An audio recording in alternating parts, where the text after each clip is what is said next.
Hello everyone, welcome to पहल academy. पहल academy की यूट्यूब चैनल पर आपका बहुत बहुत स्वागत है। आप सब कैसे हो? आपकी तैयारी अच्छी चल रही होगी। और जैसे अपने मिनी टेस्ट सीरीज चल रही है और 5 क्लासेस जब तक हो चुकी है और आज अपनी 6ठी क्लास है इतिहास की वापस। ठीक है, एक क्लास हिस्ट्री की हो चुकी है, अपने आज ये 2nd क्लास है और बाकी सब्जेक्ट की पॉलिटी की है और इकोनॉमी की हुई है, करंट अफेयर्स के वो आपने अभी तक नहीं देखी है तो एक एक क्लास को आप प्लीज देख लीजिए। ये क्लासेस आपके लिए आरएस प्रीलिम्स के लिए बहुत ही फायदे वाली होने वाली है। तो अगर आपने नहीं देखी अब तक क्लासेस तो एक एक क्लास को पीछे से सारे देखे। ये अभी 5 क्लास हुई है, फिर एक साथ है। जब 70 से 75 क्लासेस हो जाएगी तो बहुत ही मुश्किल हो जाएगा, क्योंकि बहुत सारे क्वेश्चन हो जाएंगे और वो एक साथ याद है नहीं हो पाएंगे। तो आप अपनी क्लासेज है वो कंटिन्यू, एक डेली का कितना काम होता है, आधे पौन घंटे की क्लास होती है, तो उसको उसी दिन आप देख के उसी दिन कोशिश कीजिए कि आप अपने उन क्वेश्चन को वहीं याद कर लो। तो इससे क्या है, आपके कोर्स है साथ साथ है होता जाएगा। तो आज अपनी क्लास स्टार्ट करते हैं। आधुनिक भारत का इतिहास अपने अभी चल रहा है।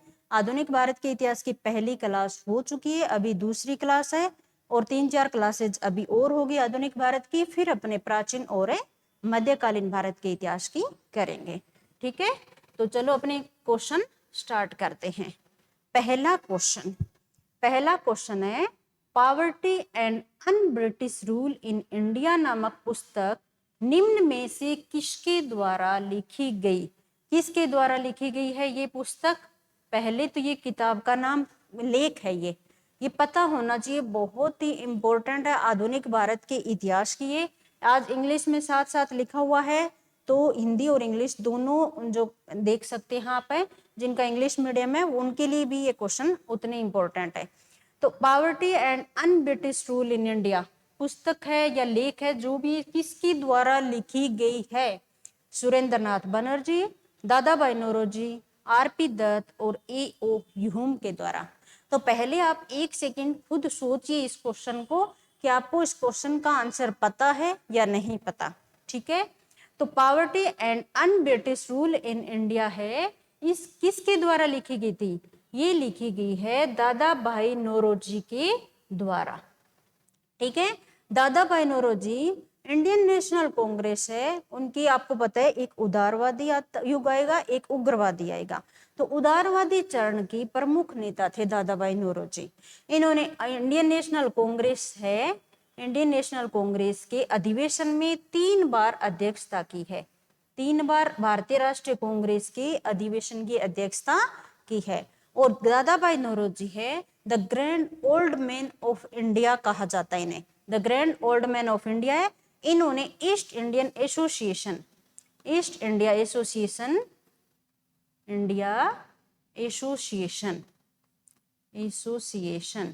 की स्थापना की थी लंदन में। कहां पर?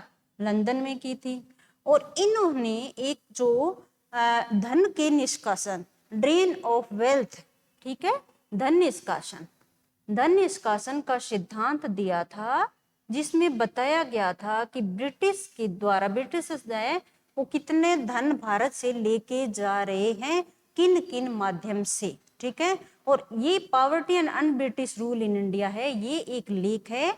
इसमें उन्होंने बताया कि भारत से जो धन का निष्कासन हो रहा है वो किस रूप में हो रहा है और भारत है वो गरीब होता जा रहा है। तो ये दादा भाई नौरोजी ने poverty and British rule in India में बताया। और धन निष्कासन, ड्रेन ऑफ वेल्थ थ्योरी, सीधा क्वेश्चन आ सकता है, ड्रेन ऑफ वेल्थ थ्योरी है वो किसने दी? तो वो दादा भाई नौरोजी ने दी। ईस्ट इंडिया एसोसिएशन की स्थापना किसने की? दादा भाई नौरोजी ने की। कहां पर की? लंदन में की। और ये भी क्वेश्चन सीधा, कई बार क्वेश्चन इस रूप में आ सकता है जैसे मैंने बता दिया, निम्न में से दादा भाई नौरोजी के बारे में निम्न में से कौन सा कथन है जो सत्य है, या कौन कौन से कथन है जो सही है, या ऐसे पूछ सकते हैं कौन सा कथन है जो सही नहीं है। तो आपको दादा भाई नौरोजी के बारे में इतनी बात पता होना चाहिए। एक तो इनका poverty and un British rule in India लेख है, एक इन्होंने धन निष्कासन का सिद्धांत दिया था, 3 बार ये भारतीय राष्ट्रीय कांग्रेस के अध्यक्ष रहे हुए। स्टेटमेंट सीधा लिखेंगे, धन निष्कासन का सिद्धांत दिया, भारतीय राष्ट्रीय कांग्रेस के 3 बार अध्यक्ष रहे, या वो कंफ्यूजन पैदा करने के लिए 3 बार की जगह 2 बार लिख सकते हैं। तो ऐसे क्वेश्चन आपके बन सकते हैं। तो ये ध्यान में रखना है। ईस्ट इंडियन एसोसिएशन लंदन में दादा भाई नौरोजी ने स्थापित की थी। तो ये आपको इस क्वेश्चन के ये 3-4 फैक्ट है और ध्यान में रखने हैं। ठीक है, नेक्स्ट चलते हैं। 1938 में भारतीय राष्ट्रीय कांग्रेस द्वारा स्थापित राष्ट्रीय योजना समिति नेशनल प्लानिंग कमेटी के अध्यक्ष कौन थे? अब आज अपने जो सिलेबस का पहला टॉपिक उनमें संस्थाएं संगठन दिया हुआ है 1857 की क्रांति, क्योंकि वो तो 19वीं शताब्दी के बाद के घटनाक्रम में है, तो 1857 की क्रांति अपने को करनी पड़ेगी, तो उससे रिलेटेड क्वेश्चन करेंगे हम। उसके बाद भारतीय राष्ट्रीय आंदोलन है, जो राष्ट्रीय फ्रीडम स्ट्रगल है, जो उसके क्वेश्चन अब आगे वाली क्लासेस से आप देखेंगे। तो ये है 1938 में भारतीय राष्ट्रीय कांग्रेस ने स्थापित की थी राष्ट्रीय योजना समिति नेशनल प्लानिंग कमेटी, उसके अध्यक्ष पूछा है। ठीक है, तो सबसे पहले याद कर लो इसके अध्यक्ष कौन है, तो जवाहरलाल नेहरू या सरदार वल्लभ भाई पटेल, मौलाना अबुल कलाम आजाद या जे.बी. कृपलानी। तो इसके अध्यक्ष थे जवाहरलाल नेहरू। जवाहरलाल नेहरू है वो प्लानिंग कमेटी के जो राष्ट्रीय योजना समिति है उनके अध्यक्ष थे। और ये राष्ट्रीय योजना समिति का गठन किसके द्वारा किया गया, अगर ऐसा आता है तो आपको लगाना है सुभाष चंद्र बोस के द्वारा। सुभाष चंद्र बोस ने राष्ट्रीय योजना समिति का गठन किया था और उसके प्रथम अध्यक्ष बने थे जवाहरलाल नेहरू। ये आपको ध्यान में रखना है। ठीक है, आगे 1857 ईस्वी की भारतीय क्रांति से संबंधित निम्नलिखित घटनाओं को नीचे दिए गए कूट की सहायता से सही काल क्रम में अपने को व्यवस्थित करना है। क्या घटना है? बैरकपुर में मंगल पांडे कांड, मेरठ में सैनिक कांड, झांसी में विप्लव, कानपुर में विद्रोह या विप्लव, एक ही बात है। तो इनकी आपको सन तो देखो 1857 है तो सेम रहेगा, इसका मतलब अपने को डेट पता होनी चाहिए, तब भी हम इसको सही कालक्रम में व्यवस्थित कर सकते हैं। तो बैरकपुर में मंगल पांडे कांड है वो कब होता है आपका, आपको अगर पता है तो पहले खुद सोचिए। देखो पहले ये होता है 29 मार्च 1857। कब होता है? 29 मार्च 1857 को। मेरठ में सैनिक कांड ये कब होता है? ये होता है आपका 10 मई 1857। ठीक है, झांसी में विद्रोह कब होता है? झांसी में विद्रोह होता है 4 जून 1857 और कानपुर में विद्रोह होता है 5 जून 1857। ठीक है, तो अब आपका व्यवस्थित करना बहुत ही आसान हो जाएगा। अब ऑप्शन देखते ही पता चल जाएगा, यही ऑप्शन देख लो। पहली घटना कौन सी होती है? बैरकपुर वाली होती है, दूसरी मेरठ वाली हो रही है, तीसरी झांसी वाली, चौथी कानपुर। यानी 1 2 3 4 कौन से ऑप्शन में अपने? 1 2 3 4 पहले ही ऑप्शन में है, तो आपका सही आंसर हो गया ए। ठीक है, तो इस हिसाब से कुछ इंपॉर्टेंट घटनाएं हैं जो मॉडर्न इंडिया में, उनके सन तो करने ही करने हैं, आपको तारीख भी याद करनी है। तो वो तारीख के हिसाब से देखो, डेट के हिसाब से क्रोनोलॉजी पूछी गई है, तो इस हिसाब से आपको करना है। ठीक है, आगे देखते हैं। निम्नलिखित में से कौन सा विद्रोह है सिद्धू और कान्हू से संबंधित है? सिद्धू और कान्हू से संबंधित है। तो ये अपना थोड़ा सा हटके क्वेश्चन है। ये जनजातीय विद्रोह है, मुंडा विद्रोह, कोल विद्रोह, संथाल विद्रोह और भील विद्रोह। तो ये पूछा है कौन सा विद्रोह जो सिद्धू और कान्हू जो 2 नेता थे, कौन से विद्रोह के नेता है ये? तो ये संथाल विद्रोह होता है 1855-56 में। संथाल विद्रोह है 1855 और 56 में, और उनके नेता है सिद्धू और कान्हू। उनसे तो सिद्धू और कान्हू का संबंध किससे हो गया? संथाल विद्रोह से। कब होता है? 1855 और 56, जस्ट 1857 की क्रांति के पहले। तो ये आपको ध्यान में रखना है। ठीक है, आगे देखो। 1857 ईस्वी के विद्रोह के पूर्व सिपाहियों के असंतोष के कारणों में सबसे गंभीर कारण पूछा है। देखो वैसे तो सारे ही कारण है, पर अपने को पूछे सबसे गंभीर कारण कौन सा है ये बताना है, मोस्ट सीरियस रीजन बताना है, मोस्ट सीरियस रीजन। तो पहले पढ़ते हैं कौन सा है। पदोन्नति और वेतन का प्रश्न था, जातीय भेद का अनुपालन नहीं हो रहा था, दूरस्थ क्षेत्रों में लगातार अभियान पर भेजा जाना, अनुशासन नियंत्रण के लिए उपयुक्त तथा सम्मान प्रक्रिया का नहीं होना। तो ये पूछा है सैनिकों में असंतोष का सबसे बड़ा कारण क्या था। तो सैनिकों में असंतोष का सबसे बड़ा कारण था कि पदोन्नति और वेतन का प्रश्न था। उन्हें जो ब्रिटिश सैनिक थे या अंग्रेज सैनिक थे उनके बराबर वेतन नहीं दिया जा रहा था और योग्य होने के बावजूद भी उन्हें पदोन्नत नहीं किया जा रहा था, उनका कोई प्रमोशन नहीं हो रहा था। इस वजह से उनमें तीव्र असंतोष था। तो ये सबसे मोस्ट रीजन है पदोन्नति और वेतन का प्रश्न, ये आपको ध्यान में रखना है। जातीय भेद है, ये सामाजिक कारण है। दूरस्थ क्षेत्र में लगातार अभियान में भेजे जाना, इससे कोई खास असंतोष नहीं था। अब अनुशासन नियंत्रण के लिए उपयुक्त समान प्रक्रिया का नहीं होना, ये भी एक रीजन था। लेकिन जो खास तौर पर जो उनमें बहुत ज्यादा असंतोष था वो इस वजह से था कि बराबर योग्य होने के बावजूद उन्हें कम वेतन दिया जा रहा था और फिर भी उनकी पदोन्नति भी उनकी नहीं की जा रही थी। इससे उनमें गुस्सा था, इस वजह से 1857 की विद्रोह होता है। तो ये आपको ध्यान में रखना है। आगे देखो 1857 ईस्वी में लखनऊ में विद्रोह का नेतृत्व किसने किया। ये लखनऊ ध्यान में रखना, ये क्वेश्चन है। अब इसका क्वेश्चन है, अब 1857 आपको समझ में आ गया कि क्वेश्चन कैसे बनेंगे। तो 1857 में लखनऊ में विद्रोह का नेतृत्व किसने किया, तो इसका मतलब आपको सबके नेतृत्व याद करने हैं। दिल्ली में किसने किया, अवध में किसने किया, कानपुर में किसने किया, झांसी में किसने किया, या अन्य जो भी इंपॉर्टेंट स्थल है उनकी ध्यान में रखना है। तो ये 1857 में लखनऊ का पूछा है, तो देखो लखनऊ में विद्रोह का नेतृत्व किसने किया, तांत्या टोपे ने, मौलवी अहमदुल्ला शाह ने, ब्रिटिश कादर ने, या बेगम हजरत महल ने। तो 1857 में लखनऊ में जो क्रांति होती है वहां नेतृत्व करती है बेगम हजरत महल। बेगम हजरत महल ब्रिटिश कादिर को जो अल्पवयस्क था, इसका पुत्र था, उनको शासक बनाए रखती है और उसकी सहायता करती है बेगम हजरत महल, और ये क्रांति का नेतृत्व करती है। ठीक है, मौलवी अहमदुल्ला शाह है, तो फैजाबाद का ध्यान में रखना, ये फैजाबाद का पूछ ले तो ये हो गया। ठीक है, तांत्या टोपे ग्वालियर के थे, ग्वालियर के, तो ये आपको ध्यान में रखना है। तो अगर सेम क्वेश्चन आ सकता है 1857 में फैजाबाद में विद्रोह का नेतृत्व किसने किया, तब आपको मौलवी अहमदुल्ला लगाना है, और लखनऊ पूछा है तो बेगम हजरत महल लगाना है। ठीक है, तो ये इजी सा क्वेश्चन है, पर पूछती इजी है, इतना कोई टफ आरपीएससी के, आपने आरएस के प्रीवियस ईयर के क्वेश्चन पेपर देखोगे तो उसमें आपको इजी ही क्वेश्चन मिलेंगे। ऐसा नहीं है कि हर कोई 150 के 150 क्वेश्चन बहुत ज्यादा टफ आने वाले हैं। 150 में से 70 से 80 क्वेश्चन ऐसे आएंगे जो आपको देखते ही, जैसे अब किसी ने पढ़ रखा है 1857 और लखनऊ में विद्रोह का नेतृत्व, तो उसको बाकी सोचने की जरूरत नहीं है, वो बेगम हजरत महल 1 सेकंड में टिक कर देगा। ठीक है, ऐसे ही ग्वालियर का पूछ ले तो तांत्या टोपे हो जाएगा, फैजाबाद मौलवी अहमदुल्ला हो सकता है। तो इस हिसाब से सारे क्वेश्चन ये आपको करने हैं। आगे देखते हैं, निम्नलिखित में से कौन सी पुस्तक 1857 के विद्रोह का सरकारी इतिहास है। ये ध्यान में रखना है आपको, 1857 का विद्रोह होता है, उसके संदर्भ में कई पुस्तकें लिखी गई और सारी अपने को याद करनी है किस किस की है। ठीक है, लेकिन पूछा है सरकारी इतिहास, सरकारी इतिहास पूछा है तो ये देखना है कौन कौन सी है।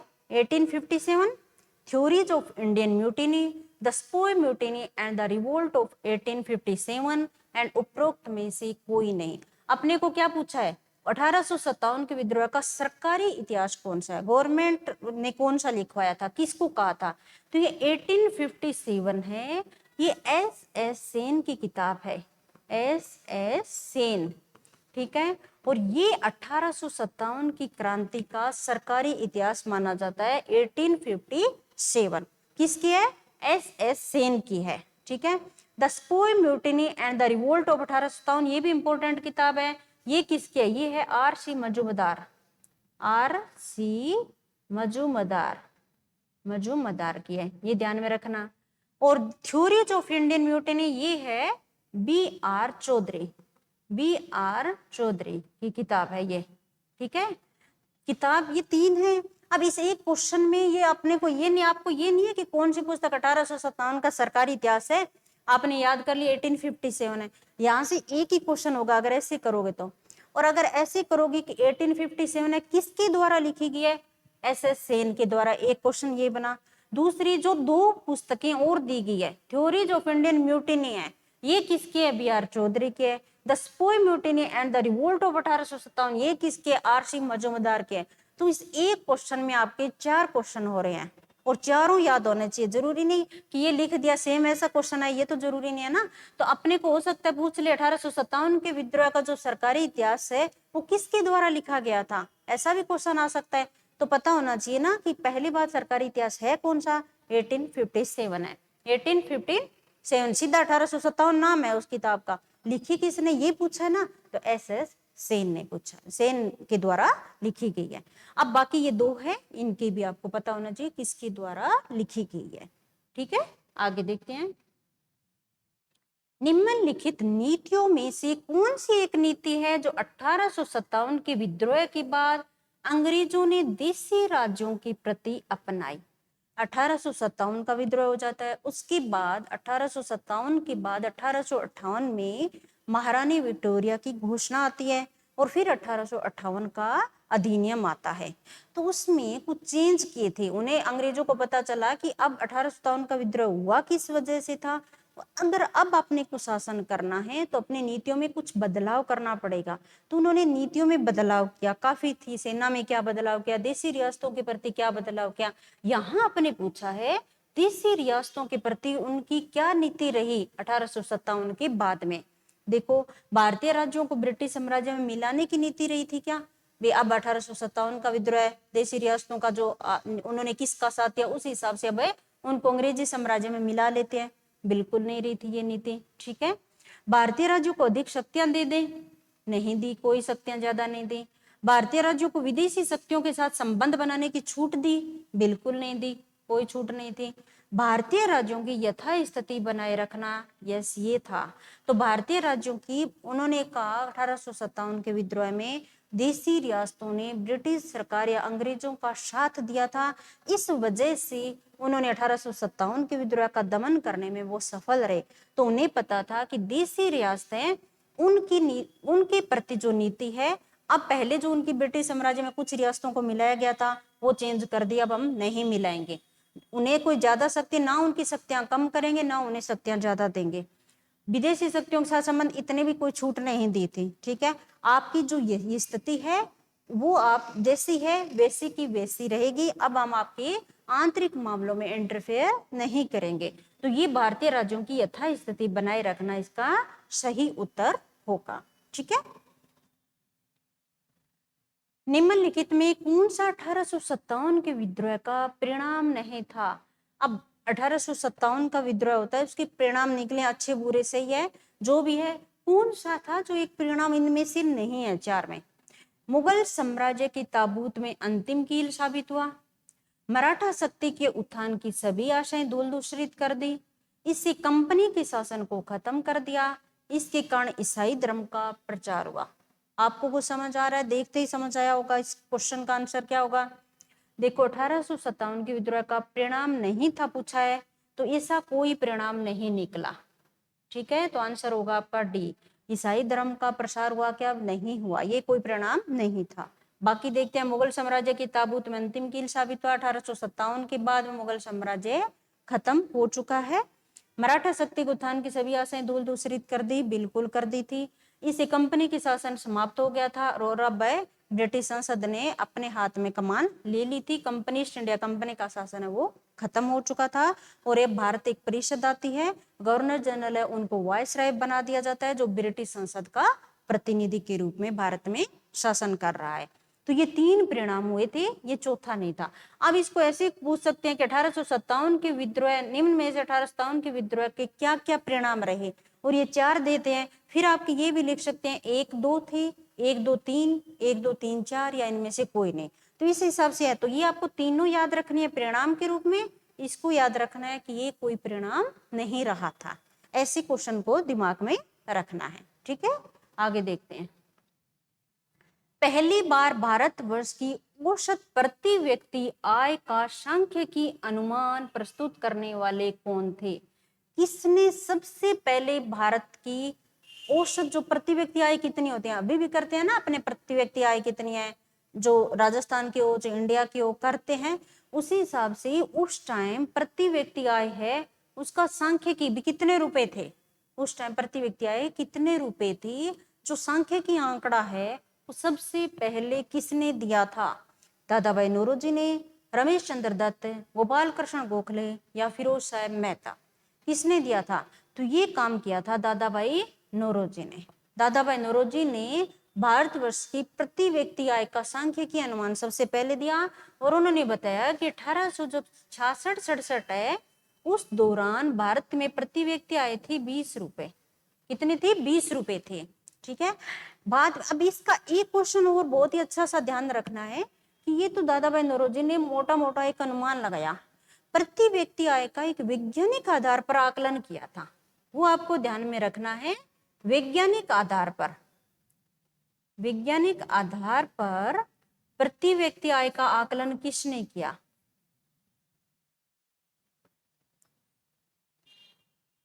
आय का आकलन किसने किया? अगर ऐसा आता है तब आपको याद रखना है डॉक्टर वी के आर राव। ठीक है, ये व्यक्ति थे, इन्होंने वैज्ञानिक दृष्टि से प्रति व्यक्ति आय का आकलन किया था। सेम क्वेश्चन बना दे, वहां वैज्ञानिक ढंग से किसने आय सांख्यिकी अनुमान दिया, तब वी राव लगाना है। वी राव है, कोई बात नहीं, वी राव आइडिया रख लेना आप।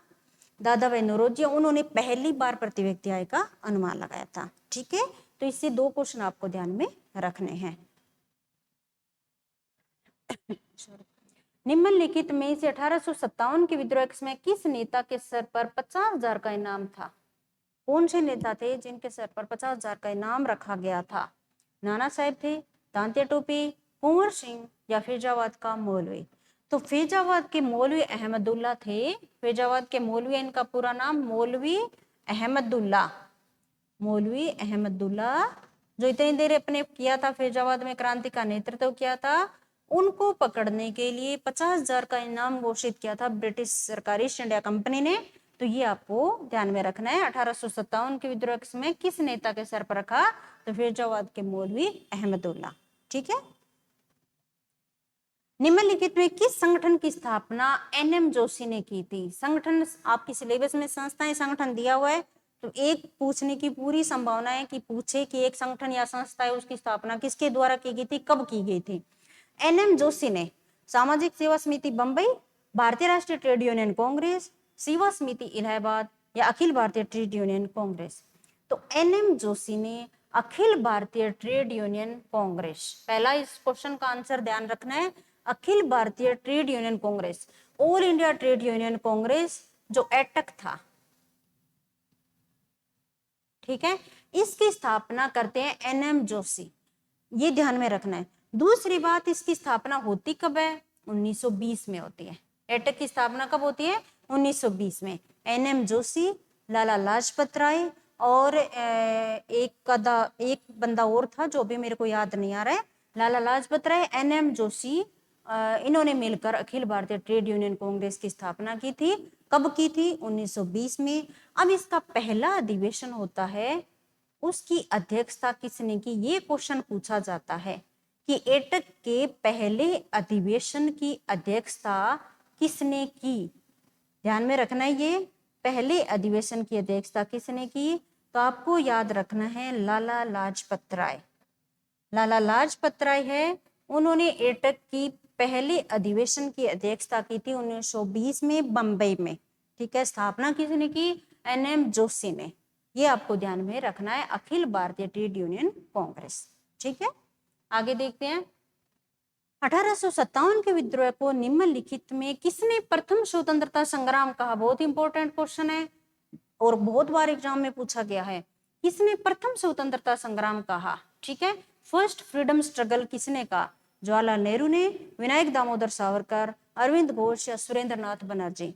तो वीडी सावरकर है, विनायक दामोदर सावरकर, उन्होंने 1857 के जो विद्रोह हुआ था उसने भारत का प्रथम स्वतंत्रता संग्राम, ठीक है, फर्स्ट जो है ना फ्रीडम जो स्ट्रगल है वो बोला था वीडी सावरकर ने, विनायक दामोदर सावरकर ने। ये आपको ध्यान में रखना है, सीधा वन लाइनर क्वेश्चन है, इसका कोई एक्सप्लेनेशन है नहीं, सीधा याद रखना, सीधा क्वेश्चन पूछते हैं, बहुत बार वो एग्जाम में पूछा गया कि भारत का प्रथम स्वतंत्रता संग्राम है वो किसको बोला गया, तो 1857 की क्रांति को। किसने? वीडी सावरकर ने।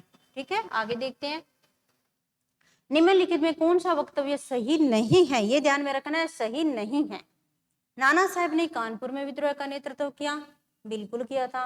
नाना साहब के सहयोगी तांत्या टोपे थे, बिल्कुल थे। नाना साहब को फांसी पर चढ़ाया गया। नाना साहब पेशवा बाजीराव द्वितीय के दत्तक पुत्र थे, ये सही है, ये सही है, ये सही है। नाना साहब को फांसी पर नहीं चढ़ाया गया था। नाना साहब जब बाहर जाते हैं तो नेपाल पलायन कर जाते हैं, नेपाल चले जाते हैं, नेपाल। ठीक है, ये ध्यान में रखना है, तो आपका आंसर हो जाएगा सी। ठीक है, तो नाना साहब को फांसी पर नहीं चढ़ाया गया था, ये कहा है ना, सही नहीं है कौन सा है, तो ये कहाँ थे, नेपाल चले गए थे, ये बातें ध्यान में रखनी है। आगे देखते हैं। यह न तो प्रथम था, न ही राष्ट्रीय था, और न ही स्वतंत्रता के लिए युद्ध था। 1857 के विद्रोह के संबंध में यह कथन किसका है? 1857 की क्रांति में अपने को बहुत ही ध्यान से, कहाँ किसने नेतृत्व किया, उस नेतृत्व को किया फिर कौन से जो ब्रिटिश सेना नायक थे जिन्होंने विद्रोह को दबाया, दो बात। उस टाइम की कौन कौन सी प्रसिद्ध पुस्तकें थी, बुक्स थी, वो ध्यान में रखनी है, किसके द्वारा लिखी गई थी। और कुछ कुछ स्टेटमेंट है जो 1857 का विद्रोह का स्वरूप क्या था। किसी ने कहा सैनिक विद्रोह, किसी ने कहा कि हिंदू मुस्लिम षड्यंत्र का परिणाम था, किसी ने कहा भारत का प्रथम स्वतंत्रता संग्राम था। तो ये किस ने कहा, ये बात वो ध्यान में रखनी है। और नेक्स्ट ये स्टेटमेंट जैसे ये न तो प्रथम था, न राष्ट्रीय था, न स्वतंत्रता के लिए युद्ध 1857 के विद्रोह संबंध में यह कथन किसका था, तो वीडी सावरकर। नहीं, वीडी सावरकर ने तो भारत का प्रथम स्वतंत्रता संग्राम कहा था।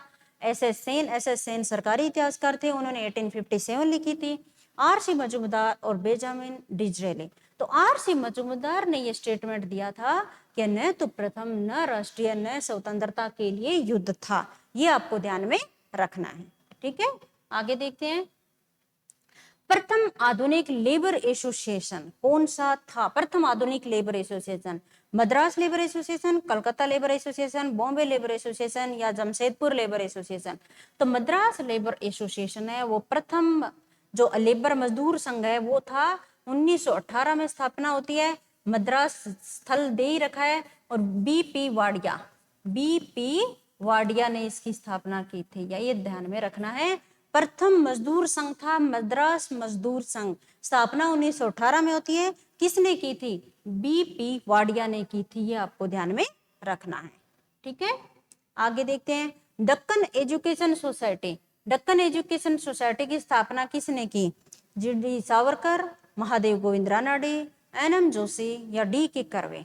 तो दक्कन एजुकेशन सोसाइटी की स्थापना महादेव गोविंद रानडे द्वारा की जाती है, 1884 ईस्वी में की जाती है, प्रार्थना समाज के सहयोग से की जाती है। प्रार्थना समाज हमने पढ़ा था लास्ट क्लास में जो, तो इस समाज के सहयोग से 1884 में महादेव गोविंद रानडे के द्वारा दक्कन एजुकेशन सोसाइटी की स्थापना की जाती है, शिक्षा को प्रोत्साहन देने की दृष्टि से। ठीक है, एजुकेशन नाम से ही पता चल रहा है, दक्कन है तो दक्षिण भारत है, सोसाइटी समाज है, महादेव गोविंद रानडे। ठीक है, कब है? 1884 में, प्रार्थना समाज के सहयोग से। ठीक है, आगे देखते हैं। अखिल भारतीय किसान सभा बहुत इंपॉर्टेंट है, ये जितनी संस्था मैं बता रही हूँ सारी इंपॉर्टेंट है, और जो आसपास का बता रही हूँ वो भी आपको ध्यान में रखना है। अखिल भारतीय किसान सभा है, उसका गठन कब होता है? कब पूछा है ना, वहां भी पूछ सकते हैं कब हुआ। तो 1 सितंबर 20, 11 अक्टूबर 1928 या 11 अप्रैल 1936 या 1 दिसंबर 1938? अखिल भारतीय किसान सभा की स्थापना 11 अप्रैल 1936 को होती है। अब ठीक है, 1936 यहाँ याद हो गया। अब फिर वही क्वेश्चन, कहाँ होती है और किसने की? तो अखिल भारतीय किसान सभा की स्थापना होती है आपकी लखनऊ में होती है। और किसने की थी? स्वामी सहजानंद सरस्वती, स्वामी सहजानंद सरस्वती इसके पहले अधिवेशन की अध्यक्षता करते हैं। अखिल भारतीय किसान सभा, उसकी स्थापना 1936 में लखनऊ में, स्वामी सहजानंद सरस्वती, ये आपको ध्यान में रखनी है। ठीक है, भारत के किस भाग में 1857 की क्रांति का सबसे ज्यादा प्रभाव कहां पर होता है? पंजाब में, महाराष्ट्र में, अवध में या मद्रास में? तो सबसे ज्यादा प्रभाव होता है अवध में। ठीक है, अवध को कुशासन के आधार पर 1856 में ब्रिटिश जो साम्राज्य है उसमें विलय कर लिया जाता है, या कंपनी के साथ साम्राज्य में विलय कर लिया जाता है। इससे वहां सैनिकों में तीव्र असंतोष था और 1857 की क्रांति का सबसे ज्यादा प्रभाव भी वहीं पड़ा। और अवध के सबसे ज्यादा सैनिक थे अवध के जो ब्रिटिश सेना में शामिल थे, और उन्हीं के साथ सबसे ज्यादा बुरा होता है। तो भारत के किस भाग में क्रांति का सबसे ज्यादा प्रभाव हुआ? अवध ध्यान में रखना है। ठीक है। निम्नलिखित में किसने रानी लक्ष्मीबाई के पति की मृत्यु के बाद उसके दत्तक पुत्र को उत्तराधिकार से वंचित किया और बाद में राज्य को अपने कब्जे में भी ले लिया? आपने पढ़ा होगा गोद निषेध की नीति या व्यपगत की नीति किसकी थी? तो उसकी पता चलता है रानी लक्ष्मीबाई। उस टाइम तो सन पता चल गया लक्ष्मीबाई किस दौरान थी? 1856 की क्रांति में भाग लेते हैं। और 1856 में जो किस राज्य से संबंधित थी लक्ष्मीबाई? झांसी से संबंधित थी। तो झांसी है, वहां पर व्यपगत का सिद्धांत गोद निषेध नीति के तहत झांसी को ब्रिटिश साम्राज्य में शामिल कर लिया जाता है। उस टाइम गवर्नर जनरल कौन थे ये पूछा है, तो उस time governor general Lord Dalhousie थे। और डलहौजी की गोद निषेध नीति या व्यपगत का सिद्धांत है, बहुत इंपॉर्टेंट है, वो आपको ध्यान में होना चाहिए। 1848 में इसके तहत सबसे पहले सतारा को ब्रिटिश साम्राज्य में शामिल किया जाता है। ब्रिटिश साम्राज्य यानी उस टाइम ईस्ट इंडिया कंपनी का शासन था, तो कंपनी के साम्राज्य, ठीक है, सतारा को शामिल किया जाता है। 1849 में नागपुर को शामिल किया जाता है और 1850 में बगाट को शामिल किया जाता है, बगाट। और 1852 में उदयपुर को शामिल किया जाता है और 1853 में झांसी को शामिल किया जाता है। ठीक है, नागपुर नहीं, यहाँ जैतपुर है। 1849 जैतपुर, 1854 में नागपुर है, ये ध्यान में रखना है आपको। ठीक है, 54 में नागपुर को शामिल किया जाता है। तो गोद निषेध नीति के तहत किन किन राज्यों को शामिल किया जा रहा है वो भी आपको ध्यान में रखना है। यहाँ इनडायरेक्ट वे में पूछा है, तो ये सेम वही क्वेश्चन है डलहौजी के काल के। ये है व्यपगत का सिद्धांत, इसके तहत राज्यों को ईस्ट इंडिया कंपनी के साम्राज्य में विलय कर लिया गया था। 1856 में अवध को विलय कर लिया जाता है, तो ये आपको ध्यान में रखना है। ठीक है। निम्नलिखित में से कौन 1861 ईस्वी में स्थापित विधवा विवाह संघ का संस्थापक था? ठीक है, विधवा विवाह संघ बनता है 1861 में, उनके संस्थापक पूछा है। देवेंद्र नाथ टैगोर, महादेव गोविंद रानडे, सुरेंद्र नाथ बनर्जी या स्वामी दयानंद सरस्वती? तो ये कार्य भी महादेव गोविंद रानडे का है। महादेव गोविंद रानडे ने विधवा विवाह संघ बनाया था। कब बनाया था? 1861 में बनाया था। ये आपको इतना ही ध्यान में रखना है इसका। ठीक है। सम्मति का आयु अधिनियम 1891, एज ऑफ कंसेंट एक्ट 1891। पिछली बार मैंने एक और करवाया था, 1872 का था। आज एज ऑफ कंसेंट एक्ट 1891 है। उसको बनाया किसके प्रयासों से था? कौन अग्रणी था इसको बनाने में? बाल गंगाधर तिलक, केशव चंद्र सेन, बीएम मालाबारी या स्वामी विवेकानंद? तो बीएम मालाबारी के प्रयासों से 1891 में एज ऑफ कंसेंट एक्ट पारित होता है, जिसके तहत 12 वर्ष से कम आयु की लड़की का विवाह नहीं हो सकता, ऐसा बोला है। 12 वर्ष से कम, 12 वर्ष से कम आयु की लड़की का विवाह मान लो नहीं हो सकता। ठीक है, वो होगा तो वो उसका अपराध माना जाएगा। 12 वर्ष से कम आयु की बालिका का विवाह निषेध किया गया, बालिका का विवाह निषेध था। ठीक है, इस एक्ट में, एज ऑफ कंसेंट एक्ट में। मेन इसकी बात है वो ध्यान में ये रखनी है कि ये पहले बात है बीएम मालाबारी के प्रयासों से पारित हुआ, ये ध्यान रखनी है। कितनी एज थी वो ध्यान रखनी है, 12 साल थी। इस एक्ट का एक भारतीय राष्ट्रीय कांग्रेस की बड़ी नेता ने विरोध किया था, उसका नाम क्या था? इस एक्ट का विरोध किया था बाल गंगाधर तिलक ने। क्यों विरोध किया था? उन्होंने इस पर्पज से विरोध नहीं किया था कि 12 वर्ष या 14 वर्ष या उस एज से। उन्होंने कहा कि ब्रिटिश सरकार को भारतीयों की सामाजिक मामलों में दखलंदाजी देने का कोई अधिकार नहीं है, इस वजह से वो ये कानून नहीं बना सकते। तो सीधा क्वेश्चन आता है, जो एज ऑफ कंसेंट एक्ट 1891 में है, उसका विरोध किसके द्वारा किया गया? तो बाल गंगाधर तिलक ने इसका विरोध किया। इसको पारित करवाने में अग्रणी भूमिका किसकी थी? बीएम मालाबारी की थी। क्या था ये? 12 वर्ष से कम आयु की लड़की है उनका विवाह नहीं हो सकता, यानी बाल विवाह के पर्पज से ये बनाया गया था, बाल विवाह को रोकने के लिए। ठीक है, ये ध्यान में रखना है। अब देखो सुमेलित कीजिए, सुमेलित करना है। एक तरफ समाचार पत्र है, एक तरफ संपादक का नाम है। समाचार दर्पण, मीरातुल अखबार, केसरी, यंग इंडिया। यहाँ किसने संपादित किए वो है। अब इनमें आपको कौन सा कुछ आ रहा है पहले वो देखते हैं। केसरी सबको पता होगा, केसरी किसका है, बाल गंगाधर तिलक का। यंग इंडिया किसका है, महात्मा गांधी का। मीरातुल अखबार राजा राम मोहन राय का। ये तीन तो बहुत ही फेमस है, जिसने मॉडर्न इंडिया थोड़ी बहुत ही कहीं से पढ़ी है उसको पता है ये चीज। तो अब रहता है समाचार दर्पण। ये समाचार दर्पण किसका है, अगर तीन आते तो भी आपका ये क्वेश्चन हो रहा था। तो समाचार दर्पण है मार्समैन का, मार्समैन का। अब आप सुमेलित आप आराम से कर लीजिए। ठीक है, अब मैंने चारों बता दिए। समाचार दर्पण मार्समैन का है, मीरातुल अखबार राजा राम मोहन राय का है, केसरी बाल गंगाधर तिलक का है। केसरी और मराठा दो पत्रिका है ना बाल गंगाधर तिलक की। और यंग इंडिया है जो महात्मा गांधी के। केसरी के साथ मराठा और कर लेना तिलक की। ठीक है, मराठा। और इसकी खास बात है जो मराठा है वो अंग्रेजी भाषा में है। ठीक है, अंग्रेजी भाषा में है। और जो केसरी है वो मराठी भाषा में है। ठीक है, ये भी ध्यान में रखना है। तो चारों समाचार पत्र और उसके संपादक आपको याद होने चाहिए। संवाद कौमुदी और मीरातुल अखबार नामक समाचार पत्र किस समाज सुधारक द्वारा जारी किए गए थे। ये बहुत इंपॉर्टेंट क्वेश्चन है। वैसे इसका आंसर आपको पता हो गया क्योंकि मीरातुल अखबार अभी अभी किया है राजा राम मोहन राय का है, और संवाद कौमुदी है वो भी राजा राम मोहन राय की है। तो इसका आंसर हो जाएगा राजा राम मोहन राय। मीरातुल अखबार है भारत की फारसी भाषा का पहला समाचार पत्र है। संवाद कौमुदी बंगाली भाषा का पहला समाचार पत्र है। दोनों याद रखना है, राजा राम मोहन राय के दो मुख्य पत्र थे। निम्नलिखित कथनों में से कौन सा एक कथन सही नहीं है, नहीं है ये बताना है अपने को। पहला, चार्ल्स मेडकोफ को भारतीय समाचार पत्रों का मुक्तिदाता माना जाता है, बिल्कुल सही है। 1908 के प्रेस एक्ट को मुहर बंद करने वाला अधिनियम या गैगिंग एक्ट कहा जाता है। तीसरा, लॉर्ड लिटन का वर्नाक्यूलर प्रेस एक्ट सोम प्रकाश और भारत मीर के विरुद्ध लागू हुआ था, बिल्कुल सही है।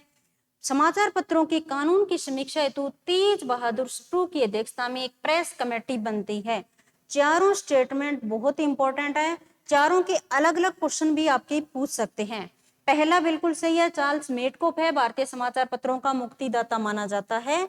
उदारवादी व्यक्ति थे, इन्होंने भारतीय समाचार पत्रों पर रोक जो लगाई थी वो हटाई थी। दूसरा, कि मुंह बंद करने वाला अधिनियम, इसको किसको कहा जाता है, तो ये 1878 का वर्नाक्यूलर प्रेस एक्ट है। वर्नाक्यूलर प्रेस एक्ट है जो किसके काल में पारित हुआ था, लॉर्ड लिटन के काल में। लिटन का वर्नाक्यूलर प्रेस एक्ट है, उसको मुंह बंद करने वाला अधिनियम कहा जाता है। और यहाँ क्या लिखा है 1908 वाला, इसका मतलब ये स्टेटमेंट गलत है, तो उत्तर तो अपना हो गया बी। ठीक है, पर बाकी स्टेटमेंट भी आपको याद होने चाहिए। लॉर्ड लिटन का जो वर्नाक्यूलर प्रेस एक्ट है उससे सोम प्रकाश भारत मीर के विरुद्ध लागू हुआ था, बिल्कुल दोनों पत्रिकाओं के विरुद्ध ये लागू हुआ था। और समाचार पत्र की कानून की समीक्षा होती कौन सी कमेटी बनाई गई थी, तो तेज बहादुर स्प्रू की अध्यक्षता में एक प्रेस कमेटी बनाई गई थी, ये भी आपको ध्यान में रखना है। ठीक है, तो ये चारों के चारों स्टेटमेंट बहुत ही इंपॉर्टेंट है। निम्न में कौन भारतीय प्रेस की स्वतंत्रता के समर्थक पूछा है, स्वतंत्रता का समर्थक कौन था, गवर्नर वाइसराय है, Lord Wellesley, Lord Canning, Lord Lytton या विलियम बेंटिंग। गवर्नर जनरल और वाइसराय में पूछा है कि इनमें प्रेस की स्वतंत्रता का समर्थक कौन था, तो विलियम बेंटिंग है इनमें प्रेस की स्वतंत्रता का समर्थक था, विलियम बेंटिंग है। अब एक अपने अभी भी किया है चार्ल्स मेडकोफ, चार्ल्स मेडकोफ, और एक अपने मेकाले, एक अपने लॉर्ड रिपन, ठीक है। ये तो है स्वतंत्रता की समर्थक, सबके याद रखनी है, विलियम बेंटिंग, चार्ल्स मेडकोफ, मेकाले और रिपन। और विरोधी कौन थे, तो बचे हुए तीन है ये विरोधी थे, वेलेस्ली, कैनिंग और लॉर्ड लिटन। ठीक है, ये तीनों समाचार पत्र की स्वतंत्रता के बिल्कुल समर्थक नहीं थे, ये विरोधी थे। और समर्थक थी स्वतंत्रता के विलियम बेंटिंग। अगर विलियम बेंटिंग ऑप्शन ना और बाकी ये भी सपोर्ट में थे, चार्ल्स मेडकोफ तो मुक्तिदाता थे, मेकाले भी थे, रिपन थे, लॉर्ड रिपन, इन्होंने भी भारतीय प्रेस की स्वतंत्रता का समर्थन किया था। ठीक है, तो ये एक्स्ट्रा बात भी याद रखनी है। अब फिर सुमेलित करना आ गया। एक तरफ ब्रिटिश सेनापति है, युद्ध स्थल मैंने बताया 1857 की क्रांति करेंगे, तो ये भी आपको करना पड़ेगा। John Nicholson, Colin Campbell, Havelock और हुरेज। अब लखनऊ, झांसी, दिल्ली, कानपुर किस किस से संबंधित थे, ये आपको ध्यान रखनी है। तो जॉन जो निकलसन थे उनका संबंध था दिल्ली से। कहां से था? दिल्ली से। कोलिन कैम्पबेल है, उनका के से कानपुर याद रखना। हेवलॉक कौन से थे? हेवलॉक का लखनऊ से संबंध था और हुरोज झांसी से संबंधित था। इन्होंने यहाँ यहाँ विद्रोह का दमन किया। तो ब्रिटिश सेनापति 4 स्थल है, चारों की यही याद कर लेना। निकलसन है, उनका संबंध दिल्ली से था। कोलिन कैम्पबेल का संबंध कानपुर से था। हेवलॉक का संबंध लखनऊ से था और हुरोज का था आपका झांसी से था। ये आपको चारों के चारों सेनापति हैं। 4 स्थल की याद हो गए, 1-2 और बचे होंगे, उनके भी जब क्वेश्चन करो ना, ये क्वेश्चन है 4 याद हो गए। अब बाकी बच्चे कौन से 1-2 और बचे होंगे, उनके भी तुरंत याद करके जब आप एक रजिस्टर साथ में लिया करो, क्वेश्चन करो। ये 4 है, उनके साथ 2 के और नाम लिख लिया करो। बाद में आपको 1857 की क्रांति का अलग से चैप्टर याद करने की जरूरत ही नहीं पड़ेगी, बिल्कुल नहीं पढ़ना होगा। अब 1857 जो जो क्वेश्चन किया मैंने बताया, जो स्टेटमेंट एक बताया तो वो स्टेटमेंट तो बता दिया, जैसे आरसी मजूमदार का बताया। अब इसके अलावा कोई और इंपॉर्टेंट स्टेटमेंट है क्या, तो उनको साथ साथ बस आतो आत लिख लो और उनको याद कर लो। किताब बताई 3 तो बता दिया, उसके अलावा 1-2 और होगी, वो साथ साथ कर लो। और जो नेतृत्व करता है उनके 4 के नाम अपने आज होंगे, बच्चे 2-1 और होंगे, उनके भी नाम याद कर लो। इतना ही 1857 की क्रांति में करना है। परिणाम ऑलमोस्ट बता ही दिया, कारण हो गए एक सैनिक विद्रोह का, तो एक आधा कारण और रहा होगा। तो इससे आपका 1857 की क्रांति वाला चैप्टर यही आपका खत्म हो जाता है। ठीक है, तो इस हिसाब से आप तैयारी करोगे तो आपको वो बार बार ऐसे अलग अलग जगह से ना पढ़ने की जरूरत पड़ेगी और साथ साथ आपका रिवीजन भी होता रहेगा। ठीक है, अगला देख लेते हैं।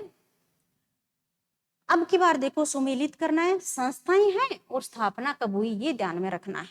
Land holder society, British Indian association, Madras native association और द इंडियन एसोसिएशन। अब देखो, लैंड होल्डर सोसाइटी की स्थापना होती है 1838 में। साथ में ये भी बता देती हूँ किसने की थी, तो द्वारका नाथ टैगोर ने। द्वारका नाथ टैगोर ने जमींदार एसोसिएशन लैंड होल्डर सोसाइटी की स्थापना की थी 1838 में। British Indian association, British Indian association है, ये आती है आपकी 1851 में। ठीक है, 1851 में। पहले लैंड होल्डर सोसाइटी स्थापित होती है बंगाल में, फिर एक बंगाल जो इंडियन एसोसिएशन है वो स्थापित होती है। 1851 में लैंड होल्डर और बंगाल ब्रिटिश इंडियन एसोसिएशन को मिला करके ब्रिटिश इंडियन एसोसिएशन बना दिया जाता है 1851 में। ये बंगाल की संस्थाएं हैं। ठीक है, मद्रास नेटिव एसोसिएशन की स्थापना होती है 1852 में।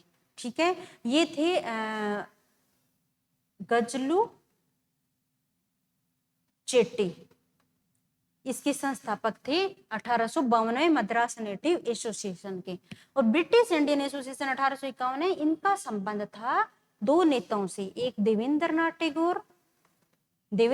टैगोर, एक राधाकांत देव। राधाकांत देव नाम सुना सुना लग रहा है, पिछली बार मैंने क्लास में बताया था राधाकांत देव। ठीक है, अब रहेगी द इंडियन एसोसिएशन 1876 में है और द इंडियन एसोसिएशन की स्थापना करते हैं आनंद मोहन घोष और सुरेंद्रनाथ बनर्जी। आनंद मोहन घोष और सुरेंद्रनाथ बनर्जी, इन्होंने द इंडियन एसोसिएशन की स्थापना की 1876 में। 4 संस्थाएं, चारों के सन इनमें आगे वाली है वही है। Land holder society 1838, Dwarkanath Tagore. British Indian association 1851, ये Debendranath Tagore, Radhakanta Deb. Madras native association 1852, Gazulu Chetty. The Indian association 1876, Anand Mohan Ghosh और सुरेंद्रनाथ बनर्जी। चारों की संस्थाएं, और इसका सुमेलित करोगे तो आपको आंसर मिलेगा ए 1 2 3 4 ही है। ठीक है, तो ये याद रखना है। अहमदाबाद टेक्सटाइल लेबर एसोसिएशन की स्थापना किसने की? Ahmedabad textile labour association, M Sarabhai, M N. Joshi, V Giri या M.K. गांधी?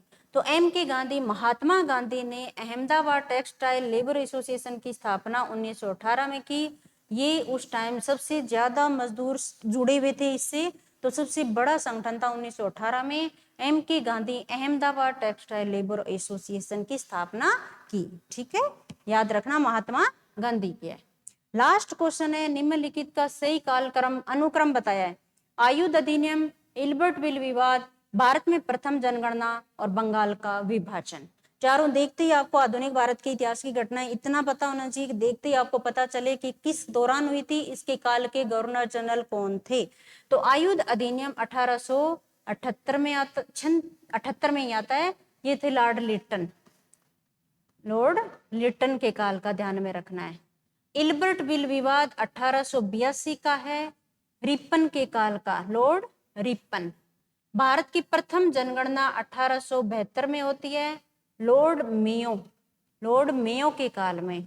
ठीक है, और बंगाल का विभाजन 1905 में होता है, लॉर्ड कर्जन के काल में, कर्जन के काल में। ठीक है, अब बता दिया, सन पता हो गया, तो अब आप सुमेलित कर लोगे इसको। आयुध अधिनियम 78 लिटन के काल में है। वैसे इनके सन का इतना डिफरेंस है, अगर आपको चाहिए गवर्नर जनरल या इस हिसाब से याद रहते तो भी ये सुमेलित हो जाता। तो सबसे पहले घटनाक्रम कौन सी होती है? भारत में जनगणना होती है 1872 में मियो के काल में। ठीक है, तो पहले 3 नंबर आएगा, 3 नंबर या ए में है या बी में है, तो इसका मतलब ये तो होंगे नहीं। अब 3 नंबर आ गया। इसके बाद देखते हैं फिर कौन सी घटना होती है। आयुध अधिनियम आता है 1878 में लिटन के काल में, तो 1 होगा, तो 3 1 2 4 ये आपका उत्तर हो जाएगा। पर याद रखना है ये सारे चारों के चारों आयुध अधिनियम 78 लिटन के काल में, एल्बर्ट बिल विवाद 82 रिपन के काल में, भारत में प्रथम जनगणना 72 मेयो के काल में, और बंगाल का विभाजन 1905 में होता है लॉर्ड कर्जन के काल में। ये आपके आज के सारे क्वेश्चन 30 है क्वेश्चन हुए। इन 30 क्वेश्चन आप अच्छे से अगर करोगे तो इन 30 क्वेश्चन से 60 क्वेश्चन ही तैयार होंगे आपके। ठीक है, और इनको बार बार अच्छे से, पहले वीडियो को अच्छे से देखिए, पूरा वीडियो देखिए 30 की 30 क्वेश्चन, और उनकी जो मुख्य जो मैंने बताए उनको नोट कर लीजिए और फिर बार बार उनको रिवीजन कीजिए। आपका इतिहास में बहुत ही इंपॉर्टेंट ये होगा आपके लिए, और इनमें से कुछ क्वेश्चन आपको सीधे मिल सकते हैं।